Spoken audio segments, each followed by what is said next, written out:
Amen. Prenez place dans la présence du roi. Nous allons passer un temps dans la parole de Dieu. Je vois Dieu vouloir faire de très grandes choses. Je vous assure.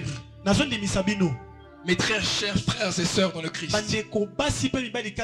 mes bien-aimés, je vois Dieu vouloir agir puissamment ce soir.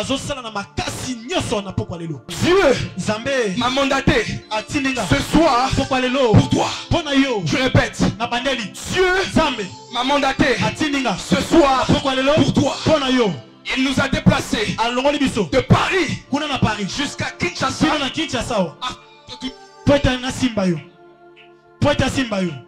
Alléluia. Amen.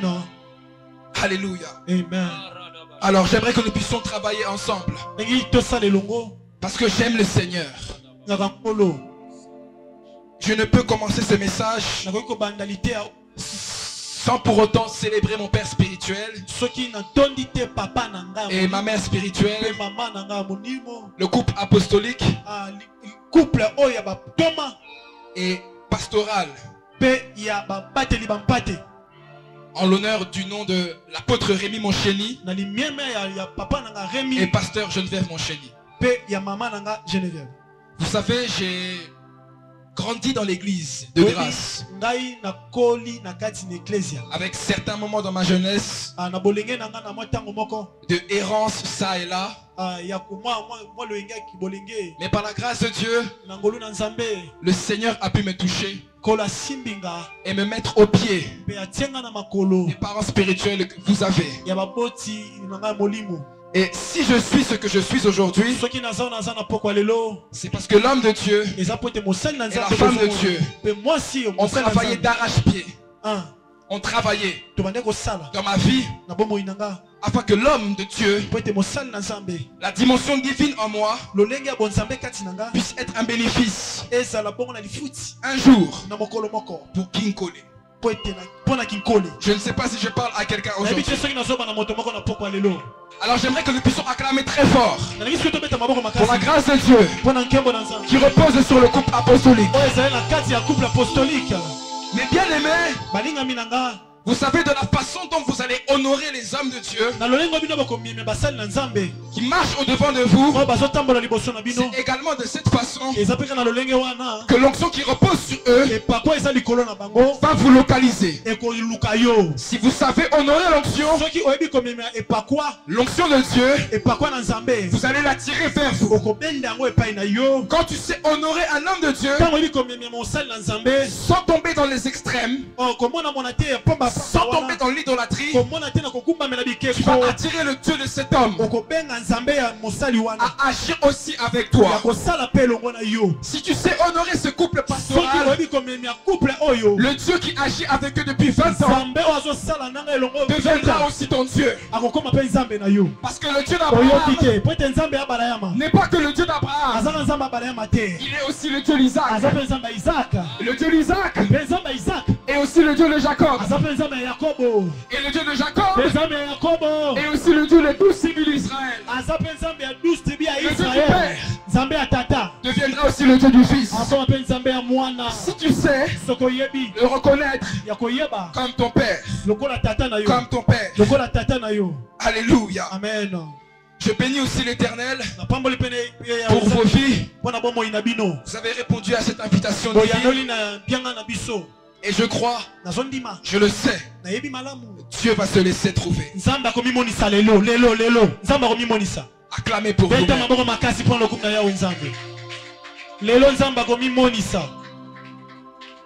Alléluia. Amen. Que Dieu te bénisse aussi, mon prophète. Un homme avec qui je marche. Mon frère, mon ami. Un prophète authentique. Avec plusieurs flèches dans son carquois. Que Dieu te bénisse. Est-ce qu'on peut célébrer Dieu pour la grâce qui repose sur la vie du prophète Jonathan? Alléluia. La thématique que nous sommes en train de voir pendant ces 2 jours Et où sont les héros de Dieu? Où sont les héros de Dieu? Pendant 2 jours, en commençant par aujourd'hui jusqu'à demain, Dieu est en train de vouloir chercher des héros dans son pâturage, des héros dans sa maison. L'objectif même de mon message durant ces 2 journées est de conscientiser une âme, un esprit, afin qu'ils prennent conscience qu'il y a une dimension héroïque en lui, qu'il y a un esprit d'un héros en lui. Mon objectif à travers ce message, c'est de créer une révolution dans ton esprit. C'est réveiller ton esprit. C'est susciter un réveil au-dedans de toi, afin que tu sois un fou de Dieu, afin que tu deviennes un assoiffé de l'éternel, un embrassé de Dieu. Dieu nous a envoyés ici afin de préparer la guerre et de réveiller les héros, selon qu'il est écrit dans Joël 3 verset 9. Préparer la guerre et réveiller les héros. Alors sans plus tarder, j'aimerais vous inviter à prendre vos Bibles. Nous allons prendre quelques portions des Écritures ce soir, dans lesquelles nous allons plonger nos esprits, afin que nous puissions comprendre la parole de Dieu. Alléluia. Amen. Ici à la parole vivante, nous sommes des amoureux de la parole. Nous aimons la parole. Parce qu'un homme de prière, pour être équilibré, doit également avoir la parole. Alléluia. Amen. Alors je vais faire la lecture pour vous. Nous sommes dans le livre de Genèse 6 verset 4. Genèse 6 verset numéro 4. Chapitre 6 talatala yamine. Lorsque vous y êtes, dites-moi. Genèse chapitre 6 verset 4. Nous lisons notre Jésus. Les géants étaient sur la terre en ces temps-là, après que les fils de Dieu firent venir vers les filles des hommes, et que leur eurent donné des enfants. Ce sont des héros qui firent fameux dans l'Antiquité. Est-ce que tu peux répéter la dernière phrase, mon frère? Ce sont des héros qui firent fameux dans l'Antiquité. Ce sont les héros qui furent fameux dans l'Antiquité. Le deuxième passage dans Juge 6. Juge chapitre 6. 11 à 16. 11 à 16. Nous lisons notre Jésus. Puis vint l'ange de l'Éternel, et il s'assit sous les ténébites d'Ophra, qui appartenait à Joas, de la famille d'Abiézer. Gédéon son fils battait du froment au pressoir pour le mettre à l'abri des Madians. S'il te plaît, mon frère, la Bible déclare Gédéon battait du froment. Dans notre version, il est écrit qu'il battait au fait du blé dans un pressoir à vin pour le mettre à l'abri de Madian. Tu peux continuer, mon frère. J'espère qu'on a tous bien compris cette parole. Il battait. Le verset 12. L'ange de l'Éternel lui apparut et lui dit: l'Éternel est avec toi, voyant un héros. 13.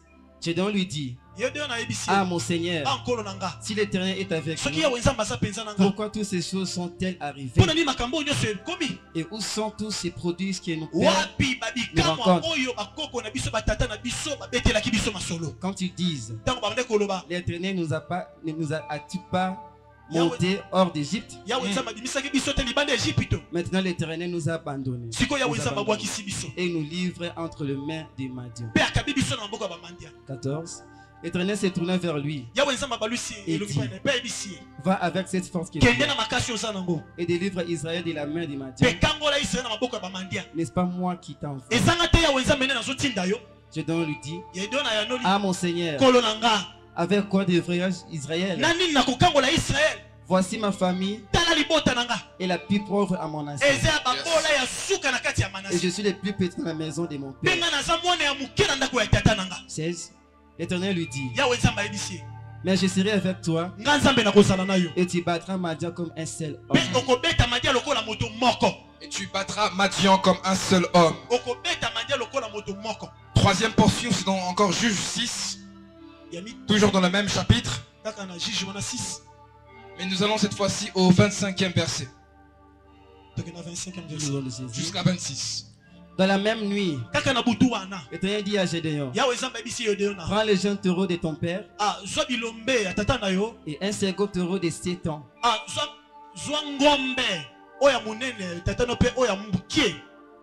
Renverse l'autel de Baal. Renverse l'autel de Baal qui est à ton père et abat les pieds sacrés qui est au-dessus. Et abat le pieu sacré qui est au-dessus.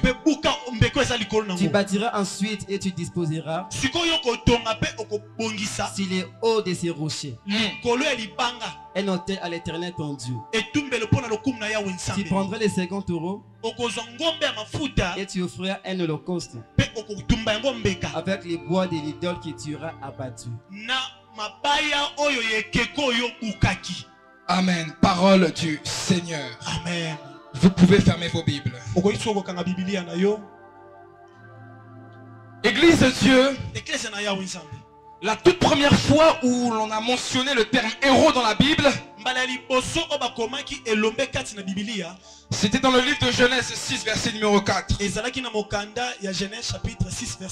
La Bible déclare, les fils de Dieu vinrent vers les filles des hommes parce qu'elles étaient belles, afin de les connaître. Lorsque j'ouvre par exemple le livre d'Enoch, je me permets de le citer parce que Jude en parle.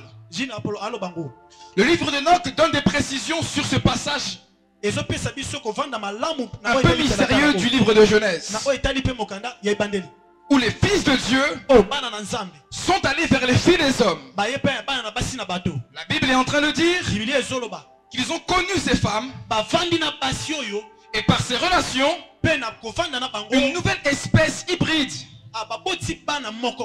a été engendrée.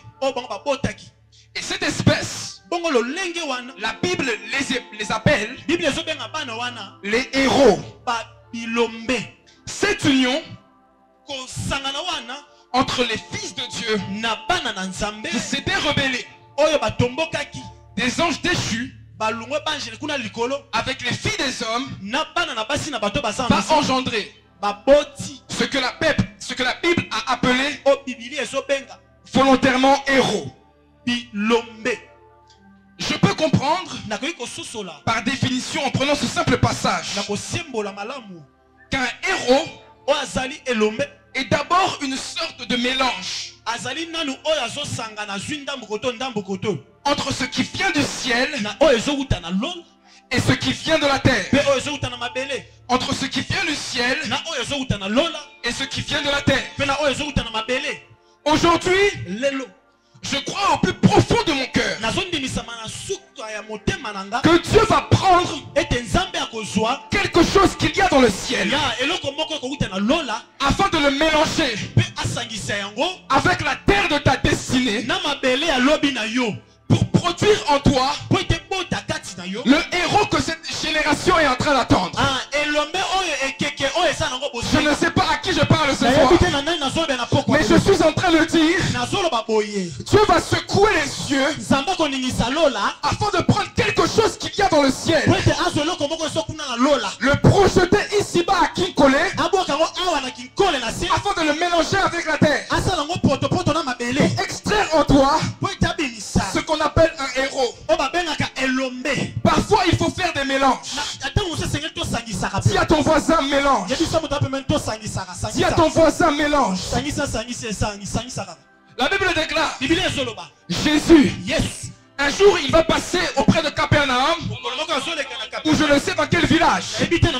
Il va prendre sa salive, il va cracher sur le sol, il va prendre la poussière de la terre, et avec sa salive et la poussière de la terre, il va créer de la boue. Et cette boue, il va l'appliquer sur les yeux de l'aveugle. Envoyez cet aveugle à Siloé pour qu'il reçoive la guérison. Je suis en train de dire à quelqu'un, il est temps que nous puissions être comme de la boue entre les mains de Jésus. Le mélange de ce qui vient du ciel et la terre que nous sommes, afin que nous puissions être appliqués là où les malades se retrouvent, là où les occultistes se retrouvent, là où les sorciers se retrouvent, pour que le royaume de Dieu puisse se manifester. Je vois Dieu faire de toi de la boue, faire de toi de la boue, afin de t'appliquer là où il faudra. Ce que j'aime avec la boue, c'est qu'elle est malléable. Elle est malléable. On peut lui donner la forme qu'il faut. On peut l'élargir.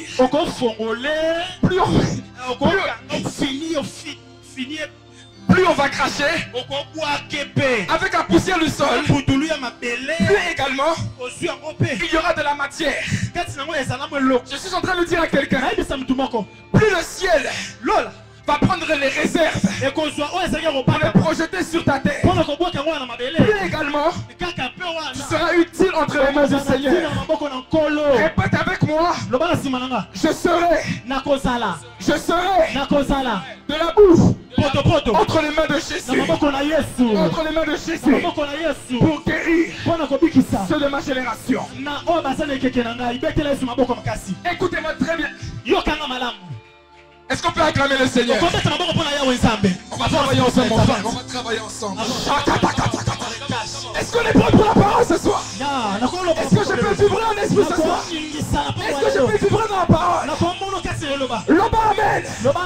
Loba amen à bien. Donne-moi un bon amen. Donne-moi un bon amen. Je veux monter en esprit ce soir. Monter dans la parole. La Bible est en train de dire, au temps des juges, en réalité, il n'y avait pas de roi en Israël.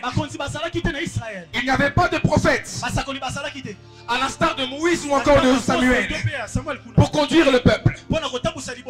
Et la Bible est en train de nous expliquer, lorsque vous prenez la globalité du livre des juges, au chapitre 3, Dieu va laisser volontairement des nations à Canaan afin d'éprouver le peuple d'Israël. Il va laisser les Madianites, les Ébusiens, les Étiens, des Phérésiens, des Amoréens. Il va laisser 7 nations en Canaan après le départ de Josué. Pourquoi? Parce que l'Éternel se servait des nations ennemies afin d'éprouver son peuple, afin de travailler son peuple. Parce que cette nouvelle génération ne connaissait pas la guerre. C'est pourquoi Dieu du haut de son trône va laisser les nations ennemies, parce qu'au travers d'elles, Israël devait être taillé, Israël devait être formé. Je suis en train de dire à quelqu'un, Dieu contrôle toutes choses. Il contrôle ce qu'il y a dans le ciel. Il contrôle ce qu'il y a sur la terre. Il contrôle ce qu'il y a sous la mer. Dieu contrôle aussi nos ennemis. Et il peut aussi se servir de nos ennemis afin de nous travailler. En fait, je suis en train de dire à quelqu'un, ceux qui sont en train de te combattre sont en train de travailler pour ton élévation, pour ta gloire, pour la prochaine dimension, pour une nouvelle vision. Lorsque Dieu laisse les ennemis de notre entourage, c'est parce que Dieu veut nous former. Dieu veut nous travailler. Et voyez-vous, à cette époque-là, il n'y avait pas de roi. Il n'y avait pas de prophète. Ce n'était pas encore la saison de Samuel. Mais à cette époque, Dieu va susciter plusieurs juges. Ici, je cite Othniel, Ehud, Samson ou encore Déborah. Mais aujourd'hui, nous allons voir l'histoire de Gédéon. L'histoire de Gédéon. On peut les considérer comme des juges, mais aussi comme des héros. Et à la saison où Dieu avait suscité Gédéon, c'était le peuple des Madianites qui servait entre les mains de Dieu afin de opprimer Israël, afin de détruire Israël. J'ouvre une parenthèse. Je me connecte à la parole que l'homme de Dieu, l'apôtre, nous avait donnée ce matin, en expliquant que nos ennemis ne sont pas très loin. Dieu peut passer par les membres qui sont dans notre entourage, ou même les membres de notre famille, lorsqu'il y a une porte ouverte afin de détruire notre propre vie. Ce soir, Dieu veut te sauver toi, mais il veut aussi sauver ta famille. Il veut aussi sauver ton père, sauver ta mère, sauver tes enfants. Parce que le salut, bien qu'étant une question individuelle, je crois que le salut doit être aussi collectif. Et ici, c'est l'âme de l'évangéliste qui parle. Tu dois sauver les membres qui sont aussi dans ta famille. Maintenant, en réalité, lorsque nous faisons la périscope, allons dans la Bible. Dans le livre de Genèse, la Bible déclare que Abraham va prendre une autre femme après celle de Sarah qui s'appelait Ketura. Et l'union de Abraham avec Ketura a donné un homme qui s'appelle Madian. Autrement dit, Madian était le demi-frère de Isaac. Il faisait donc partie de la famille d'Isaac. Autrement dit d'Israël. Descendons encore dans les Écritures. J'arrive maintenant dans Exode. J'ouvre le livre d'Exode. Je me retrouve dans le désert. Moïse va rencontrer plusieurs filles. Une qui s'appelait Séphora. Son père s'appelait Jéthro. Et la Bible dit qu'il était prêtre de Madian. Dieu avait donc permis qu'un prophète puisse vivre chez un Madianite. Parce qu'en réalité, c'était la même famille. Je ne sais pas à qui je parle ce soir. Je ne sais pas à qui je parle ce soir. Mais quand j'avance encore dans les Écritures, je me rends compte que ce même peuple par qui Moïse avait reçu les enfants va maintenant combattre Israël en Canaan. La Bible déclare qu'ils vont combattre Israël. La Bible dit le pouvoir des Madianites pesait sur Israël. Pesait sur Israël. Ils étaient en train de les asservir. Le joug des Madianites pesait sur eux. Au point où les Israélites ont été obligés de prendre la fuite, d'aller créer dans les montagnes des crevasses, des endroits reculés. La Bible parle de couloirs dans les montagnes afin de fuir l'oppression des Madianites. En fait, je suis en train de dire, il y a des difficultés dans la vie que Dieu permet pour te pousser dans l'intimité. Il y a des difficultés que Dieu orchestre, que Dieu engendre pour te pousser dans une intimité plus profonde avec lui. Quand tu vois les problèmes s'accentuer, augmenter, croître autour de toi, dis-toi que c'est le temps d'aller dans la montagne, de créer des forteresses, de créer des endroits reculés pour aller chercher la voix de l'Éternel. Je vois une difficulté te pousser dans l'intimité. Je vois une difficulté te pousser à chercher Dieu. Te pousser à chercher Dieu. Les Madianites oppressaient Israël. La Bible déclare, au-delà du fait qu'ils pouvaient fuir, ils volaient aussi la nourriture. Ils prenaient tous les vivres des Madianites, toutes leurs ressources, le petit et le grand bétail, tout ce qui servait de nourriture. Ils volaient ça. Et le peuple était très affaibli. Très affaibli. Dans une souffrance sans pareil. Raison pour laquelle, lorsque Dieu va visiter Gédéon va lui dire, Éternel, mais tu nous as abandonnés. Ne vois-tu pas la souffrance dans laquelle je me retrouve? L'Esprit de Dieu est en train de me dire, de même aussi, il y a des personnes dans cette salle qui sont en train de se dire, ne vois-tu pas la souffrance que je suis en train de traverser? Mais tu m'as abandonné. Où sont passés les prodiges que nos pères nous racontaient? Mais ce soir, je viens comme l'ange qui avait rencontré Gédéon afin de te dire, vaillant héros, l'Éternel est avec toi. L'Éternel est avec toi. L'Éternel est avec toi. Peuple de Dieu, Église de Dieu, cette question retentit encore dans mon esprit. Où sont les héros? Où sont les héros? Gédéon, la Bible est en train de dire, il n'était pas dans une boîte de nuit. Il n'était pas dans un bar. Mais Gédéon se retrouvait dans un endroit particulier. La Bible dit, il était à côté du pressoir. À côté du pressoir. Et il était en train de battre le blé. Il était en train de battre le blé pour le peuple. Le blé dans un pressoir à vin. Au fait, je donne une image. Lorsque nos mamans sont en train de travailler la semoule, de faire du foufou, ou encore pour moi qui suis ivoirien, de faire du foutou. Du foutou. Foutou. En fait, nos mamans, elles prennent une sorte de bâton. Est-ce qu'il y a des mamans dans la salle? Est-ce qu'il y a des mamans dans la salle?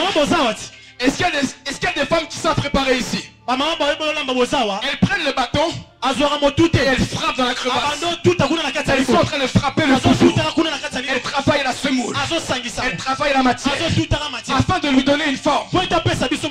Gédéon était en train de faire ce même travail. La Bible déclare qu'il était en train de battre le blé. Il était en train de battre le blé dans le pressoir à vin. Pourquoi? Pour nourrir sa famille. Pour nourrir le peuple. Il était à l'abri des regards. Dans un lieu secret. En train de travailler. En train de œuvrer. Pour que ceux qui sont dans sa famille ne puissent pas mourir de faim. En fait, je suis en train de dire à quelqu'un, pourquoi est-ce que Dieu est allé visiter Gédéon? Parce que dans le cœur de Gédéon, il y avait ce désir de servir sa famille. Il y avait ce désir de trouver la nourriture pour sa famille. Malgré la sécheresse, malgré la famine, malgré les attaques des Madianites, malgré les dangers, Gédéon savait se retrouver dans les lieux secrets afin de travailler le blé. Pourquoi? Parce qu'il était responsable de pouvoir nourrir les membres de sa famille. Je suis en train de dire à quelqu'un, le héros, celui qui vient de Dieu, né dans les lieux secrets. Lorsque Dieu cherche un héros, il va d'abord le trouver dans les lieux secrets. En fait, les lieux secrets, c'est la maternité des héros. Je sais pas si je parle ce soir. Est-ce que je peux prêcher ce soir? Non, tu ne me donnes pas envie de prêcher. Est-ce que je peux prêcher ce soir?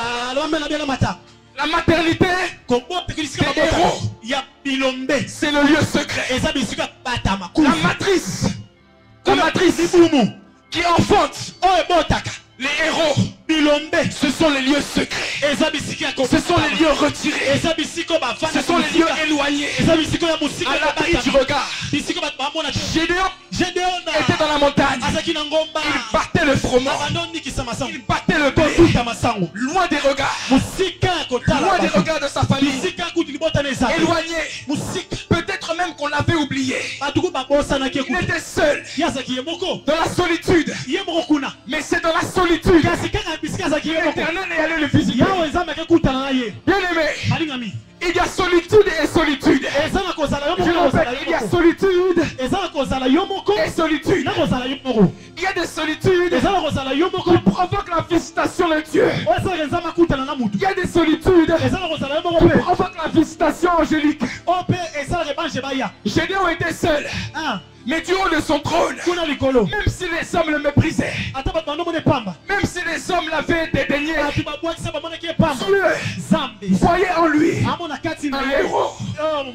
Il voyait en lui un héros. Dieu va précipiter un ange afin de le visiter.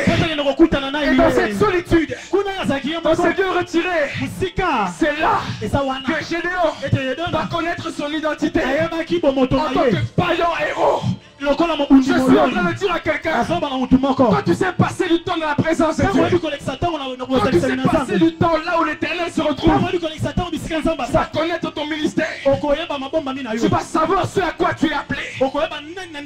Parce que c'est dans la présence de Dieu, dans les lieux secrets, qu'on a le dévoilement, on a la révélation, comme dans un livre ouvert, de ce à quoi nous sommes appelés, de notre message, de notre mission, mais aussi de notre mandat. Est-ce que je parle à quelqu'un ce soir? Est-ce que je parle à quelqu'un ce soir? Tu es en train de me dire, il cherche des hommes et des femmes qui peuvent rester près du pressoir, en train de battre le blé pour le peuple, malgré les difficultés que la saison présente.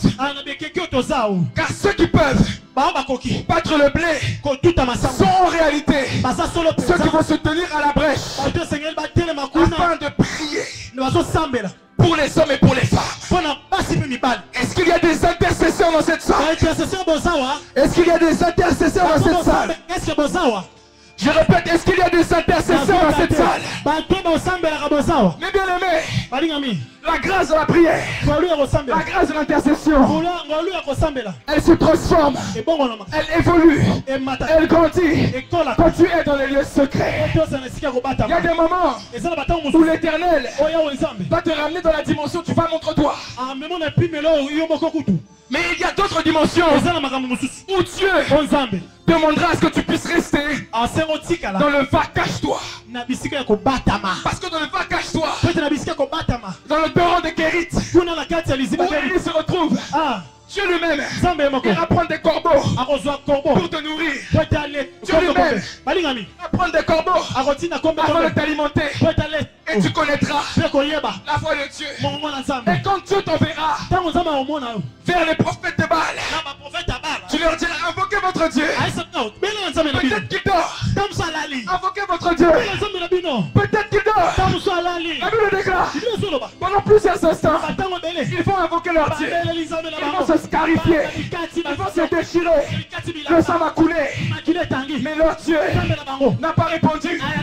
Mais celui qui était resté dans les va cache-toi jusqu'à ce que la sonnette puisse tromper, jusqu'à ce que le chauffeur puisse sonner, va se retrouver et il va invoquer son Dieu. Je sais, j'aime ce qu'il va dire. Il va dire, si je suis un homme de Dieu, si je suis un homme de Dieu, que le feu descende ce soir. Que le feu descende ce soir. Je suis en train d'entendre un enfant de Dieu dire, si je suis un enfant de Dieu, visite-moi ce soir. Visite-moi ce soir. Visite-moi ce soir. Et la Bible déclare, que le feu est descendu. Et quand le feu est descendu, il a consumé l'autel. Il a consumé l'holocauste. Il a consumé le bois. Il a même consumé l'eau. Mais quel est ce feu qui est capable d'aller jusqu'à consumer l'eau? Je répète, quel est ce feu? Quel est ce feu? Bien aimé, il y a des feux qu'on retrouve sur la terre. Mais dans le ciel, il y a un autre type de feu. Je ne sais pas à qui je parle ce soir. Sur la terre, le feu qu'il y a, ça ne vient pas des hommes, mais c'est Dieu lui-même qui allume le chalumeau. C'est Dieu lui-même qui allume les briquets. Et quand ce feu descend, il consume toutes choses. Dieu lui-même, il est en train de dire: moi, je suis un feu dévorant. Je suis un feu dévorant. Je vois le feu de Dieu en train de dévorer les ennemis. Ils ont ta vie. Mon Dieu est un feu dévorant. Mon Dieu est un feu dévorant. Il s'est dévoré les occultistes. Il s'est dévoré les magiciens. Il s'est dévoré tous ceux qui combattent ta vie. Je déclare, je proclame que le feu de Dieu a qui collé commence à dévorer toutes les embuscades, tous les sortilèges, tous les fétiches qui pèsent dans cette atmosphère. Alléluia. Amen. Alléluia. Amen. Loba amen. Loba amen. Donne-moi un bon amen. Alléluia. Acclame le Seigneur là-dessus. Acclame le Seigneur. Shakatakata. Shabarakadabadakadabadaba. Simaroka. Maradedadish. Merci Saint-Esprit. Mais bien aimé. Yes papa, je vais avancer. Comment? Alléluia. Amen. En train de dire mes bien-aimés, j'adore Gédéon. Il était à côté du pressoir en train de battre le front, en train de battre le blé. Frères et sœurs, battre le blé, ça fait mal. C'est un exercice qui est difficile. Ça demande des efforts et de la concentration. Tu dois battre. Tu dois battre. Comme nos mamans qui sont en train de taper. Parce qu'elles veulent cuisiner pour la famille. Gédéon battait le froment. Il était en train de battre les blés. Peut-être même qu'il se fatiguait. Il était peut-être fatigué à cause de ce travail. Je suis en train de dire à quelqu'un, lorsque Gédéon est à côté du pressoir, en réalité, il est en train de payer le prix. Parce que le véritable héros qui vient de Dieu, c'est celui qui paye le prix. Dieu est en train de me dire, tu veux être utilisé dans cette génération. Tu veux être utilisé pour ta famille. Tu dois payer le prix. Comme Gédéon avait payé le prix. Je crois que ce travail était difficile. Il était isolé dans la solitude. Peut-être même qu'il se posait les questions. Père, d'ailleurs c'est vrai, il se posait les questions. Où es-tu passé? Tu nous as abandonnés. Où sont passés les prodiges que le Père nous racontait? Mais malgré cela, il battait le blé. Il battait le froment. Pourquoi? Parce qu'il voulait payer le prix pour sa famille. Je suis en train de dire à quelqu'un, c'est des générations. Ce monde, Kinshasa, Kinkole, attend les héros qui auront le courage de payer le prix. De payer le prix pour leur génération. Payer le prix dans la présence de Dieu. De payer le prix dans la prière. De payer le prix de l'intercession. Gédéon était en train de souffrir. Mais Dieu le voyait dans cette souffrance. L'Éternel m'a dit ceci. Il m'a dit, tous ceux qui transpirent dans le secret, ce sont des candidats pour l'élévation en public. Je répète, tous ceux qui savent transpirer dans le secret. Un jour, ils vont connaître l'élévation publique devant les hommes. Devant Dieu. Là où les hommes ne sont point. Tu sais transpirer. Tu sais travailler. Que ce soit à l'église. En passant le balai. En faisant le ménage. Ou chez toi dans ta chambre. Dans l'intercession. Pour le culte et pour l'église. Dieu, du haut de son trône, est en train de te voir. Il te localise. Et le jour viendra où il va t'élever. Où il va t'élever. Je suis en train de parler à un homme qui va désormais payer le prix. Jésus aussi, il était dans le jardin de Gethsemane. Gethsemane veut dire pressoir à huile. Il y avait un autre homme qui se retrouvait aussi dans un pressoir. Mais c'était l'homme de Galilée, le fils de Dieu. Il était en train de payer le prix. Il le déclare. Alors qu'il priait, sa transpiration a commencé à se transformer comme un grumeau de sang. Parce qu'il payait le prix pour toutes ces nations qui devaient enfanter. Je suis en train de dire à quelqu'un, il est temps de transpirer pour Dieu. Il est temps de travailler pour l'Éternel. Il est temps de laisser sa sueur dans le ministère de ton Père. De travailler.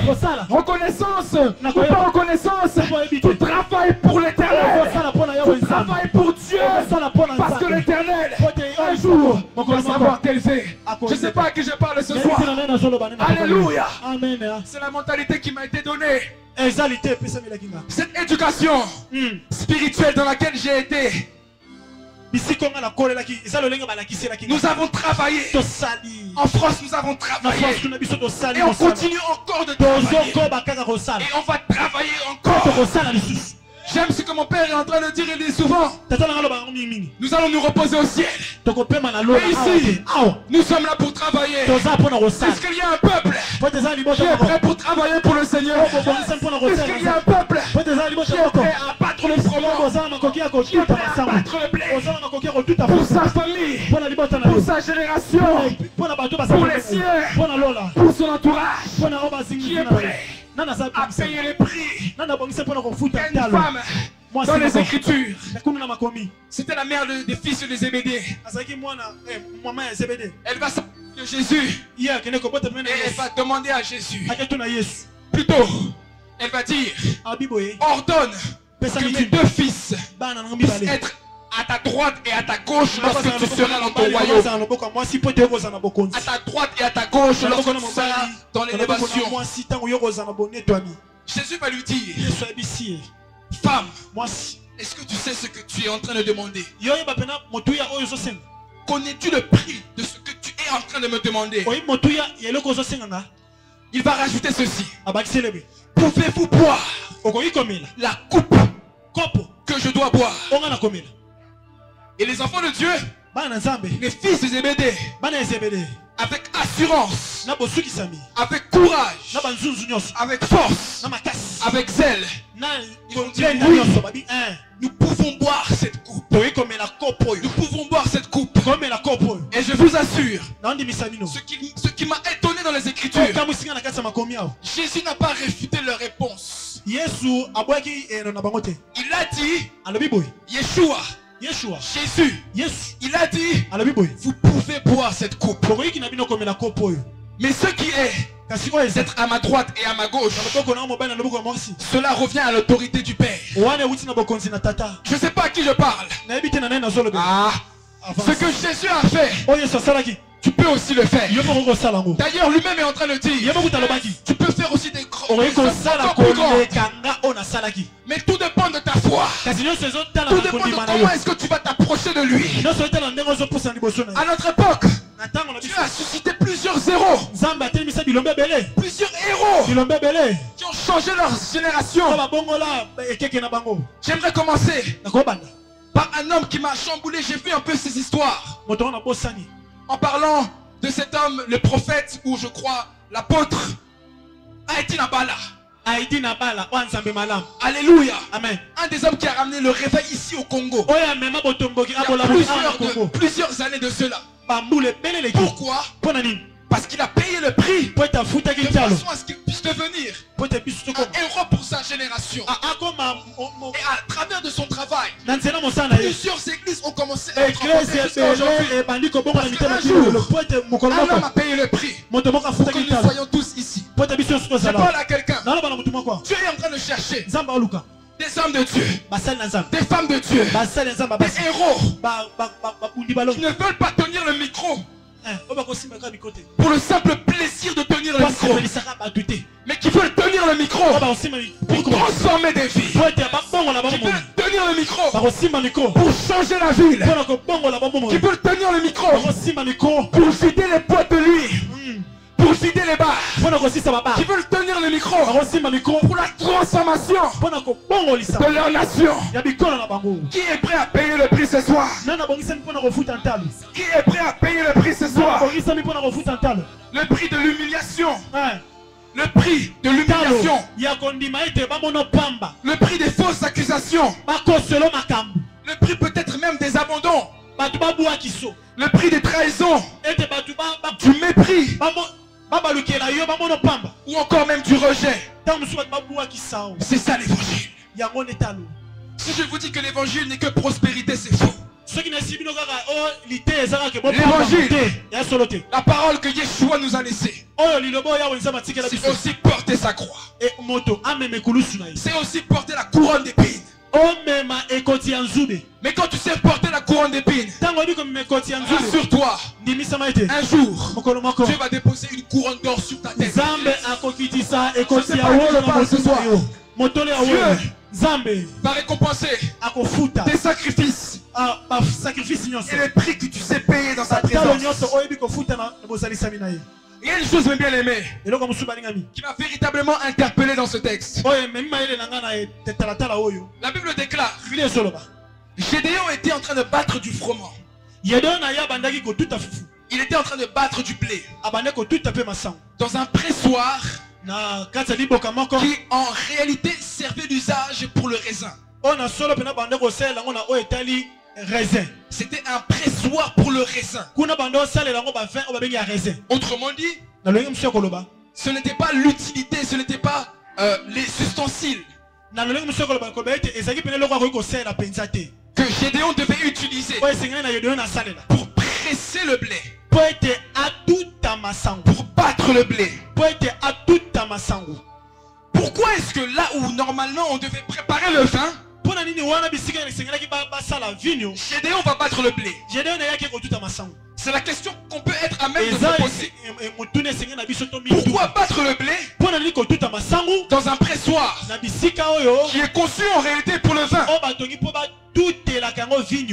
Lorsque je vais plus loin dans les éléments de réponse que je peux apporter, je pense que le goût du blé peut être modifié. Je crois d'ailleurs que le goût du blé était en train de se modifier à cause du vin qu'il y avait dans ce pressoir.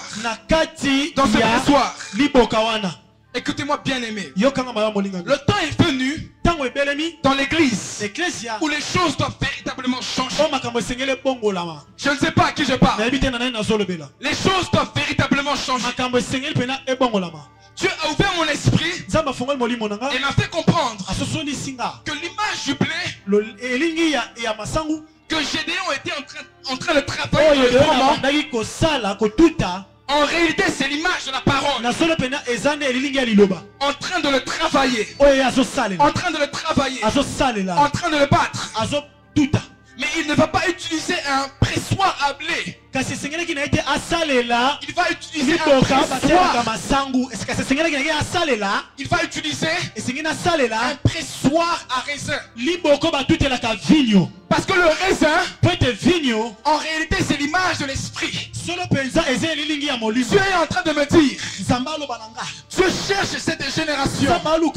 Dieu veut faire émerger cette génération de héros. Qui, comme Gédéon, il va prendre le blé, mon frère. Aller dans le pressoir à raisin afin de le travailler. Je suis en train de dire, il est temps que nous puissions prendre la parole, l'immerger dans les eaux de l'esprit, afin de la porter au peuple. Le temps n'est plus à celui de Joseph, qui conservait simplement le blé dans des grottes, dans des caves, afin de le distribuer. Mais le temps vient, prophétiquement parlant, où la parole que je sors doit être imbibée du vin. Quand je parle du vin, je parle en réalité des choses de l'esprit. Quand je parle des choses de l'esprit, je parle de l'onction. Le blé avait un tout autre goût à cause du vin. Ce que je suis en train de dire, la parole que je dois apporter doit avoir le goût de l'onction. Est-ce que je parle à quelqu'un ce soir? Tu es en train de me dire, lorsque tu te lèveras pour apporter sa parole, il ne va pas simplement avec le blé, mais passe d'abord par la case du pressoir à raisin. Va la mélanger avec le vin nouveau. Va la mélanger avec le vin nouveau. Parce que cette génération n'a que faire du blé. Elle a besoin du blé, mais avec un autre goût, celui des choses de l'esprit. Ah, le bon samaritain, la Bible dit, il avait avec lui de l'huile, mais aussi du vin. L'huile, mais aussi du vin. Parce que l'huile et le vin servent à la restauration. Je vais restaurer les blessures qui étaient sur le brigand en se servant de l'huile, mais aussi du vin. Quand je vais dans l'Apocalypse, l'ange est en train de dire à Jean, ne faites pas de mal à l'huile, mais aussi au vin. À l'huile, mais aussi au vin. Parce qu'en réalité, l'huile et le vin, ce sont deux dimensions de l'esprit. Je ne sais pas à qui je parle ce soir. Ce sont deux dimensions de l'esprit. L'huile et la dimension qui repose sur toi. Mais le vin et la dimension qui repose en toi. L'huile, on l'applique sur ton corps. Mais le vin, c'est quelque chose qu'on peut boire. Je ne dis pas qu'il faut boire du vin. C'est l'image que je vous donne. D'ailleurs, l'apôtre Paul aussi a utilisé cette image en expliquant que nous devons être ivres de l'esprit. En expliquant que nous devons être ivres de l'esprit. L'huile sur ma tête, c'est l'image du lion. Mais le pain en moi, c'est l'image de l'agneau. L'huile sur ma tête, c'est l'image des dons de l'esprit. Mais le pain en moi, c'est l'image du fruit de l'esprit. Est-ce que je parle à quelqu'un? Jacques est en train de dire, lorsqu'un homme est malade, que les anciens se rassemblent, qu'ils prennent même de l'huile, qu'ils appliquent ça sur l'ancien, sur le malade. Mais Paul est en train de rajouter, quand tu parles à Timothée, quand tu auras des maux de ventre, ne prends pas de l'huile, mais bois un peu de vin pour ton ventre. Parce que l'onction qui est à l'intérieur, elle vient nous transformer, elle vient nous changer. C'est pourquoi Gédéon devait prendre ce blé et mêler au vin.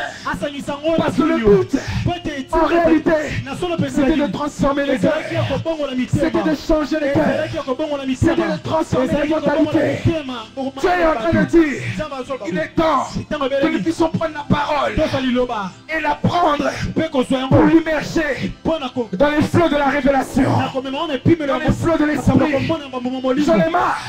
Je suis fatigué des cultes. Je suis fatigué des prédications où il n'y a pas d'onction. Je suis fatigué des cultes où il n'y a pas la présence de l'esprit. Aujourd'hui, je suis venu te révolter. Il est temps que nous puissions aller prendre le blé comme Gédéon et le plonger dans le vin, parce que le vin apporte aussi la joie. Le vin apporte aussi la clarté. Il est temps que nous puissions faire ce mélange, que nous puissions faire ce mélange, que nous puissions faire ce mélange. Tu es en train de me dire, il va verser à nouveau, il va verser à nouveau, comme dans le mariage de Cana, là où le pain était en train de manquer. Il y a Jésus qui est passé par là afin de transformer l'eau en vin pour la restauration totale de toutes choses. Je prophétise pour ton mariage, je prophétise pour ton ministère, je prophétise pour ton ministère. Là où il manquait le vin, je vais restaurer cela, je vais restaurer cela, je vais restaurer cela. Dieu voulait utiliser Gédéon, Dieu l'avait appelé, il voulait puissamment se servir de lui, mon frère. Mais à part le blé et le vin, il fallait mélanger. Il y avait une autre chose que Gédéon devait faire afin d'aller sauver Israël, pour combattre les Madianites. Parce que tu ne peux pas combattre un peuple ennemi, tu ne peux pas combattre les entités d'une nation si tu n'as pas vaincu les esprits qui sont dans ta famille. C'est pourquoi la même nuit, quand Dieu l'a visité, en lui disant vaillant héros, je suis avec toi, mais cette même nuit, il va lui dire, va abattre l'autel de ton père. L'autel de père qui se retrouve dans la maison de ton père. Parce que tu ne peux pas avoir des victoires nationales, internationales, si tu n'as pas réussi à vaincre les entités démoniaques, les esprits mauvais qui sont dans ta famille. Dieu est en train de me dire, aujourd'hui, c'est une soirée de délivrance. C'est une soirée de délivrance. Il y a des hôtels que tu dois renverser. Il y a des hôtels que tes pères ont peut-être établis, que tes grands-parents ont peut-être établis, mais que tu dois renverser, que tu dois abattre. Sinon, tu ne connaîtras jamais la victoire. Tu iras combattre avec 300 soldats, comme Gédéon, mais tu auras la défaite parce que tu n'as pas su abattre les divinités qui sont dans ta famille. Pourquoi est-ce que Abraham est parti? Parce que son père Terach était aussi un occultiste. Il ne pouvait pas être le père de la multitude, source de bénédiction, donc il était attaché à son père, attaché aux divinités de son père. Il fallait que les liens soient coupés afin que Dieu puisse se servir puissamment de lui. Ce soir, nous sommes venus ici afin de renverser les autels, comme Gédéon l'avait fait dans sa famille, afin de présenter désormais le blé et le vin pour nourrir une multitude de personnes. Pour nourrir une multitude de personnes. C'est le temps, bien aimé, de ne pas être dans la paresse, de dans la fatigue. Parce que ces instants, Dieu les permet afin que les hôtels établis dans la ville de tes parents, mes frères, puissent totalement tomber. Parce que Dieu veut te voir libre. Dieu veut te voir délivré. Dieu veut te voir libéré. Les brada hada, lise miragada basiketa laga, shaba shaba shaba laga. Ma soeur, prends ma main. C'est le temps maintenant de renverser les hôtels. C'est le temps de renverser les hôtels. Rakata. Vous savez, il y a des lois qui peuvent être établies dans nos familles. Loi du célibat. loi de maladie, de sécheresse, de pauvreté, ou encore de stérilité, qui sont établis dans nos vies, qui pèsent dans notre atmosphère et qui nous empêchent d'aller vaincre les systèmes. D'aller vaincre.